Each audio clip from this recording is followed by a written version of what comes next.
Come salvare le attività delle Proloco a rischio di essere travolte dalla nuova disciplina fiscale per il terzo settore entrata in vigore il 1° gennaio scorso a Treviso, l'ultimo dei 3 incontri formativi organizzati da Umpli Veneto con i rappresentanti delle Proloco della Marca, del Bellunese e del Veneziano. Il passaggio a un regime forfettario basato sul volume dei ricavi, che di fatto equipara delle imprese tutte le manifestazioni con incassi superiori agli 85.000 euro, potrebbe rappresentare la pietra tombale per tante sagre ed appuntamenti tradizionali dei territori organizzati ogni anno grazie all'attività delle Proloco. Umpli è al lavoro e sta facendo pressing politico per cercare una soluzione. La prima cosa è quella di andare in Europa e farci riconoscere un limite che non siano gli 85.000 euro, ma sia un limite maggiore di quello, e logicamente non è che le nostre Proloco non vogliono avere la responsabilità e pagare quello che è dovuto, si paga quello che è dovuto,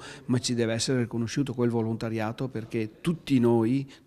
abbiamo 600.000 volontari che lavorano gratuitamente. Una possibile via d'uscita potrebbe essere quella delle sagre di qualità che promuovono la tipicità di un prodotto del territorio. Tutta l'Italia ha dei prodotti tipici da salvaguardare, prodotti tipici che magari nel tempo scomparirebbero e che invece secondo noi vanno preservati, e quindi ci deve essere riconosciuto quello che è il lavoro che Umpli Nazionale fa, che Umpli Veneto fa, ma tutti i comitati regionali fanno per salvaguardare quello che è la storicità e i prodotti tipici.